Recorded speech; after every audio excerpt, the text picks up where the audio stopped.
Selamat petang, salam sejahtera. Terima kasih karena bersama dengan saya di Nazilin Unity Channel. Petang ini kita nak hentam sekali lagi apa yang dicakap oleh Hadi Awang.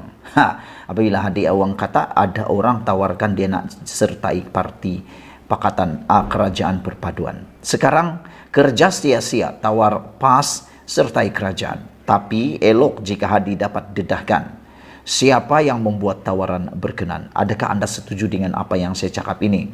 Paling elok, paling bagus kalau Hadi dapat dedahkan siapa yang membuat tawaran berkenan. Saya kata tadi, kalau Hadi tak berani menyatakan orang tertentu yang dia katakan ini, yang membuat tawaran ini, saya kata Hadi adalah pengecut.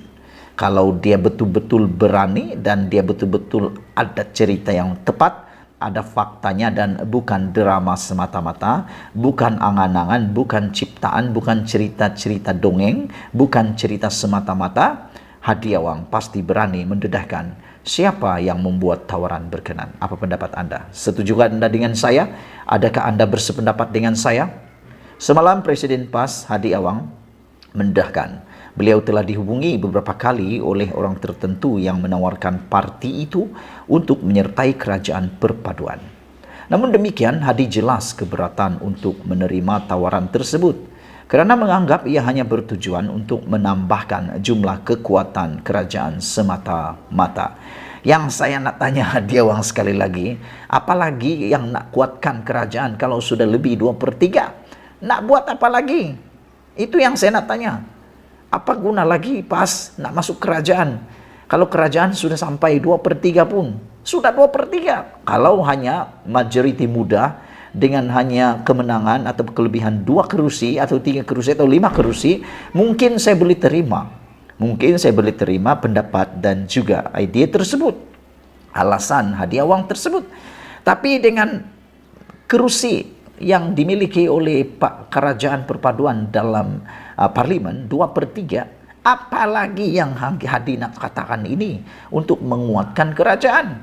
Ini satu kata-kata yang tidak berasas sama sekali, tiada asas sama sekali.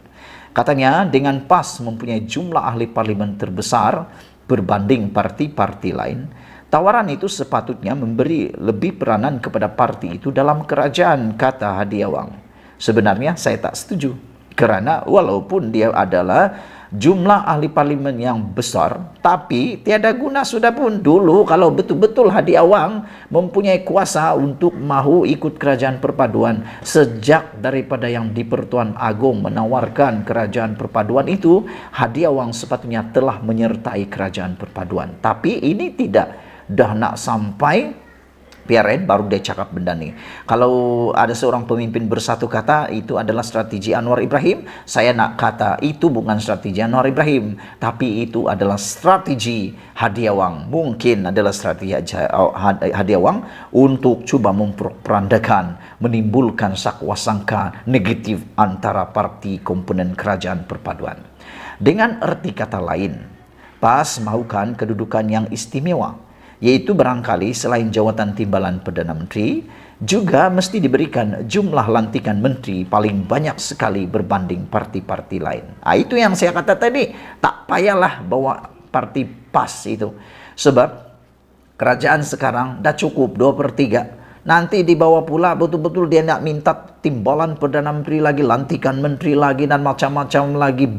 Entahlah apa lagi, semua duta yang macam tidak berfungsi. Tak payahlah, kita tak nak itulah, kita tolak saja. Seterusnya sudah tentu PAS juga mahukan lebih banyak lantikan dalam GLC dan agensi kerajaan. Tidak pasti siapa yang menghubungi Hadi dan menawarkan parti itu untuk bersama dalam kerajaan. Tetapi jika benar tawaran itu wujud, sudah tentu orang berkenan ialah seseorang yang berautoriti dalam kerajaan perpaduan. Tidak mungkin jenis pencacai kaki dan mereka yang picisan yang berbuat demikian. Pun begitu, ingin diberitahu bahawa kerja tersebut merupakan kerja paling sia-sia dan membuang masa sekali. Mengepam tayar kereta api pun mungkin ada juga faedahnya, sekurang-kurangnya untuk menguatkan otot tangan dan mengeluarkan peluh. Berbanding dengan perbuatan mahu menerima PAS masuk dalam kerajaan perpaduan itu jauh lebih sia-sia dan membuang masa.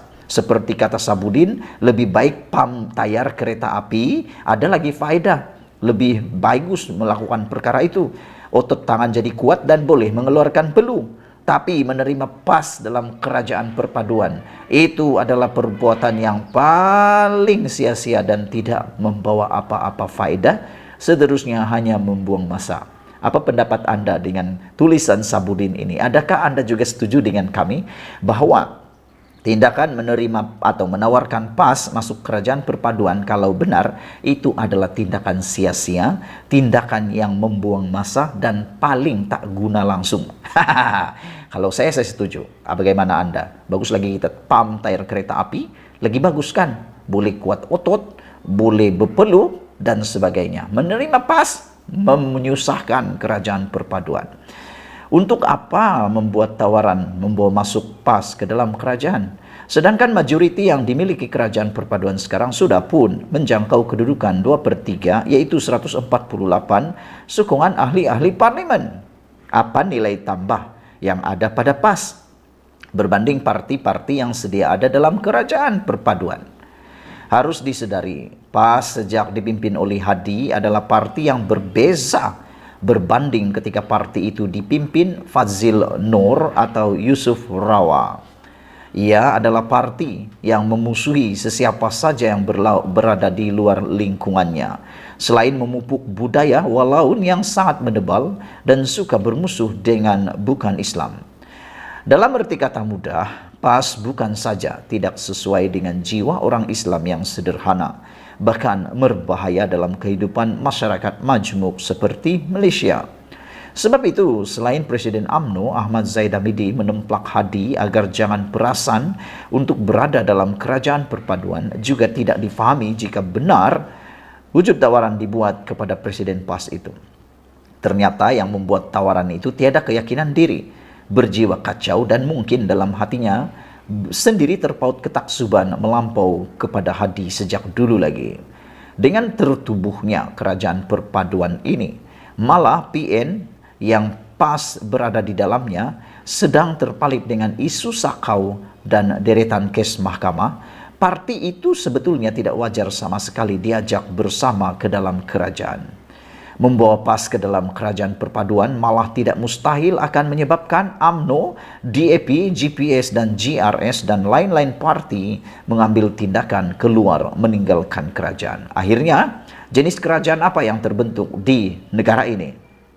Yang sepatutnya dilakukan, PH bersama semua parti yang membentuk kerajaan sekarang ini harus memulakan gerakan yang agresif serta tersusun untuk memperjelaskan pada rakyat bahayanya PAS dan kewajaran parti itu ditolak sama sekali bermula dengan 6 PR yang akan datang ini.